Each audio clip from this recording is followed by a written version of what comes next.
Bismillahirrahmanirrahim. Assalamualaikum warahmatullahi wabarakatuh. Anak-anak, kita lanjutkan pembelajaran berikutnya. Kali ini dalam mata pelajaran bahasa Indonesia dengan materi ide pokok dalam teks laporan. Tinggal melanjutkan apa yang kemarin kita pelajari masalah ide pokok. Kita ingat kembali, ide pokok adalah gagasan atau masalah utama yang dibahas dalam sebuah paragraf. Maaf, ini karena durasi harus cepat-cepat ya. Ide pokok sering disebut sebagai pokok pikiran, gagasan utama, atau gagasan pokok. Di mana ide pokok terletak? Ya, ide pokok umumnya terdapat dalam kalimat utama.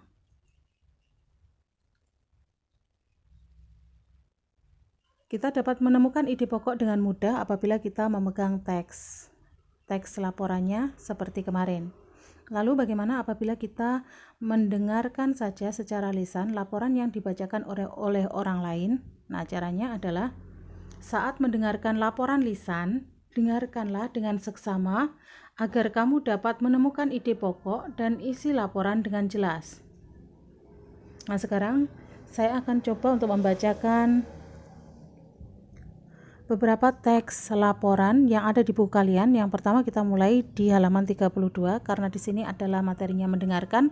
Coba kalian tutup dulu ya, didampingi dengan orang tuanya, ditutup dulu bukunya halaman 32. Baru setelah itu kalian cek apakah yang kalian dengar tadi apa saja gitu ya. Siapkan catatan kalian untuk mencatat apa informasi penting yang terdapat di dalam teks laporan yang saya bacakan. Dan kalian dengarkan. Sudah, kita mulai.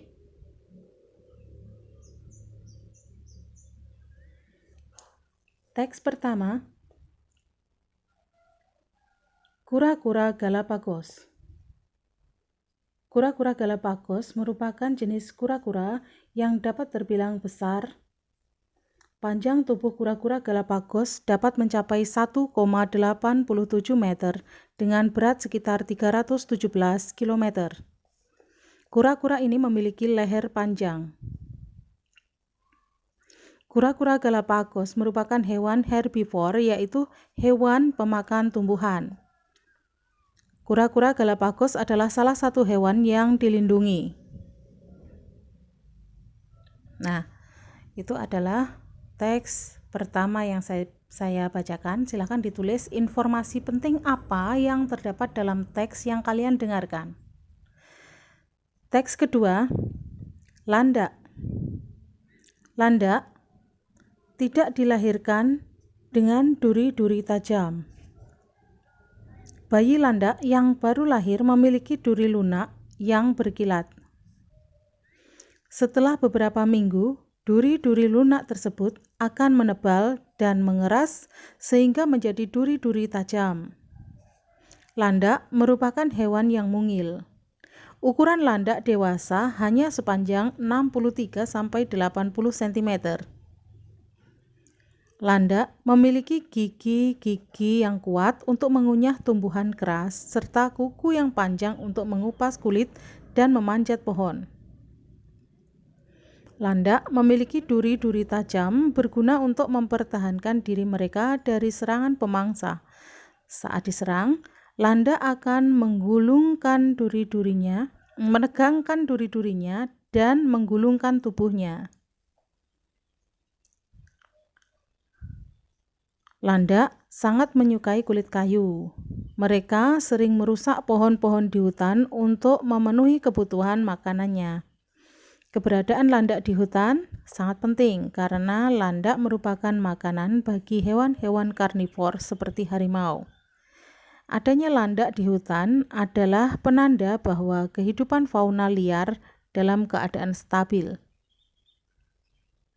Adanya landak di hutan juga merupakan penanda bahwa keseimbangan rantai makanan tidak terganggu. Nah, demikian adalah paragraf atau teks keduanya. Sekarang coba temukan apa saja informasi penting yang terdapat di dalam kedua teks tersebut.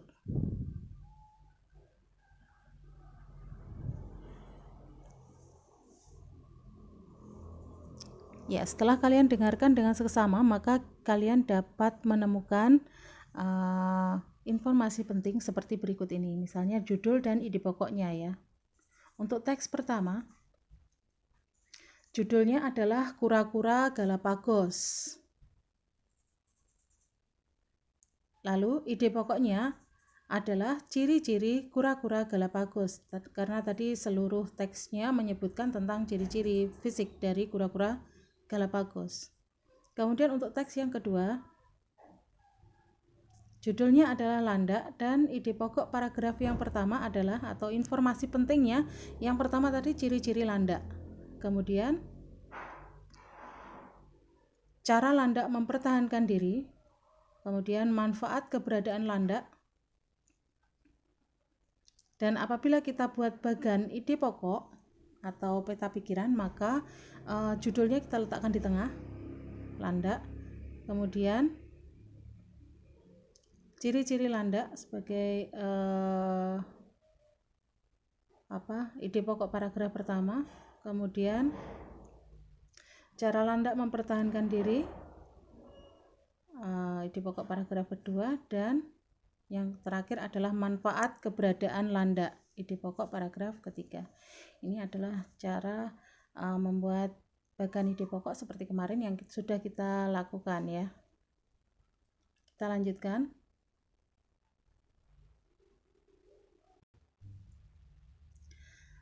Berikutnya kita lanjutkan ke halaman 39. Namun sebelum kita lanjutkan, kita perlu mengingat kembali informasi penting tentang fakta dalam laporan dapat ditemukan menggunakan kata tanya A, Dik, Simba. Kalian ingat adik Simba, A adalah untuk apa ya. Kita bisa pakai kata tanya apa, di mana, kapan, siapa, mengapa, dan bagaimana untuk menemukan informasi penting yang ada di dalam teks. Nah, kalian coba nanti buat kalimat tanya untuk menemukan informasi yang ada pada teks yang ada di halaman 39.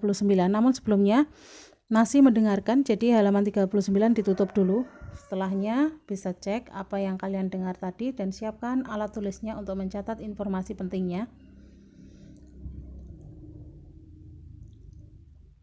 Dengan cek dengan menggunakan pertanyaan yang menggunakan kata tanya adik Simba ya. Apa, di mana, kapan, siapa, mengapa, dan bagaimana. Baik, saya bacakan. Coba ditutup bukunya dan didampingi oleh orang tua masing-masing atau kakak atau siapapun yang ada di dalam rumah kalian. Rusa bawean. Hewan yang mempunyai tanduk, tidak hanya kerbau, banteng, dan kambing, tetapi rusa juga merupakan hewan bertanduk.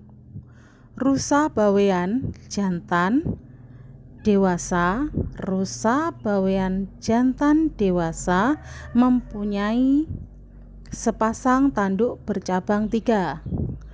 Tanduk rusa berfungsi untuk melindungi diri dari musuh. Habitat atau tempat hidup asli rusa bawean adalah Pulau Bawean.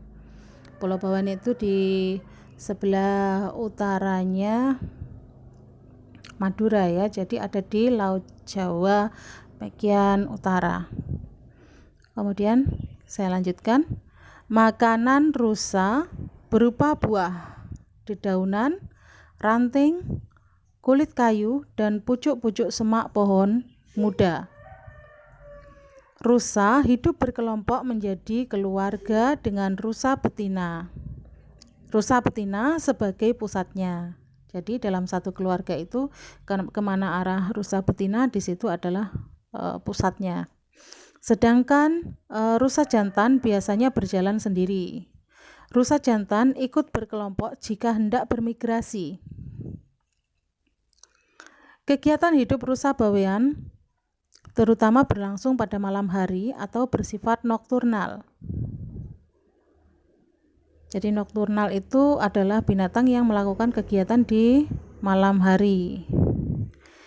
Kita lanjutkan. Rusa bawean beraktivitas mulai pukul 17.00 atau pukul 5 ya sampai 21.00 pada malam hari dan mulai menurunkan aktivitasnya pada pukul 2 pagi atau 2 dini hari sampai pukul 5 pagi. Pada siang hari rusa bawean biasanya menghabiskan waktu untuk beristirahat. Nah, tersebut tadi adalah teks tentang rusa bawean yang ada di halaman 39. Nah, coba kalian bisa putar videonya berkali-kali untuk tes apakah kalian sudah dapat mendengarkan dengan seksama, dibantu dengan orang tua atau siapapun yang ada di rumah kalian. Nah, kalian dapat menulis informasi penting yang ada di dalam teks dengan memakai kata tanya adik Simba tadi untuk membuat pertanyaan lalu dijawab. Jadi jawaban dari pertanyaan-pertanyaan kalian adalah informasi penting yang ada di dalam teks. Itu adalah cara untuk menemukan informasi penting. Nah, coba kita temukan dari apa yang kalian dengar tadi ya. Setelah dicoba, sudah kita temukan.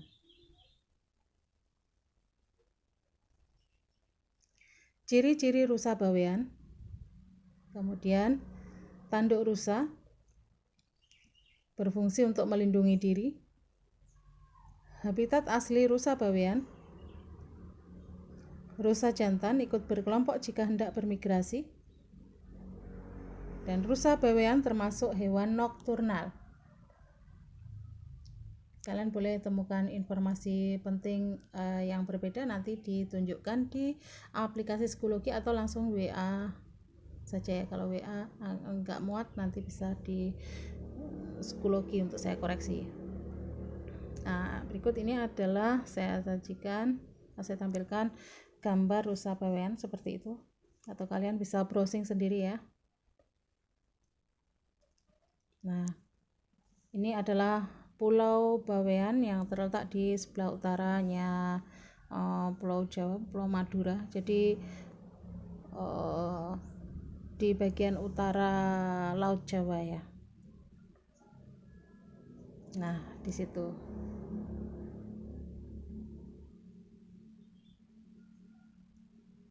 Di sini ya. Ini adalah Pulau Bawean, tapi sangat menarik dan memikat. Baik, karena durasi kita lanjutkan ya.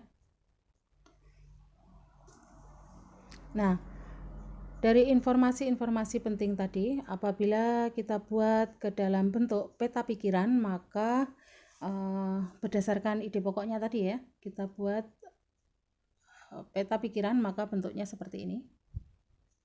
Judulnya adalah rusa bawean. Kemudian dari ide pokoknya kalian bisa membuat potongan-potongan kertas, boleh didampingi orang tuanya. Kalau bingung boleh bertanya lagi ya.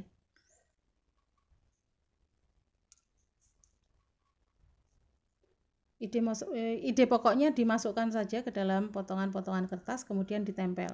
Nah, bentuk tempelannya seperti ini. Rusa bawean judulnya, kemudian ide pokoknya diletakkan boleh pakai shape yang lain, tidak harus lingkaran ya. Kita lanjutkan. Nah, sekarang coba buka buku kalian halaman 41. Mau diapakan ini halaman 41? Ya, seperti tadi. Ditutup dulu bukunya. Tugas kalian adalah mendengarkan. Ikuti instruksi supaya kalian dapat belajar dengan baik, kecuali kalau sudah bisa ya tidak apa-apa ya. Ikuti instruksi dengan baik supaya dapat belajar secara runtut, tidak terpecah-pecah sehingga kalian mudah untuk lupa. Nanti habis belajar ditanya, tadi belajar apa? Tidak tahu. Ya. Silakan ditutup, sudah. Saya bacakan, kemudian nanti ditemukan informasi penting yang terdapat dalam bacaannya. Jerapah. Jerapah merupakan hewan mamalia yang memiliki ciri khas. Keunikannya adalah tinggi tubuh jerapah dapat mencapai 6 meter dan panjang leher jerapah dapat mencapai 5,5 meter.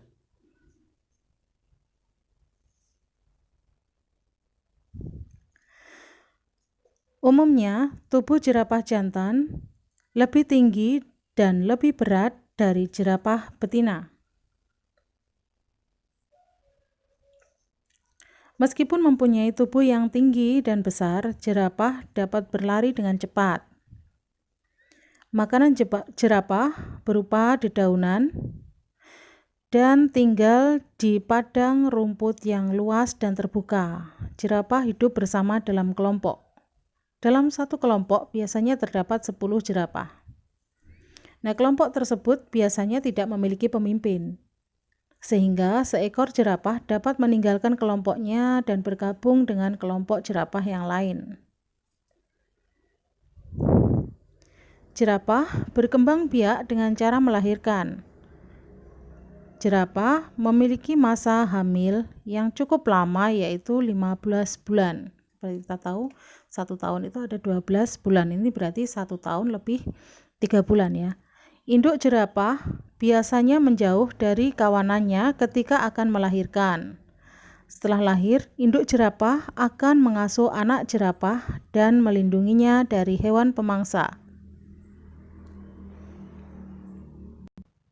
Nah, dari teks yang kalian dengarkan, maka kita dapati bahwa teks tersebut termasuk teks laporan pengamatan. Mengapa? Karena menyajikan fakta-fakta mengenai jerapah melalui pengamatan. Lalu, fakta yang terdapat dalam teks laporan dapat kita temukan dengan membuat kalimat tanya dengan kata tanya adik Simba, atau apa, di mana, kapan, siapa, mengapa, dan bagaimana.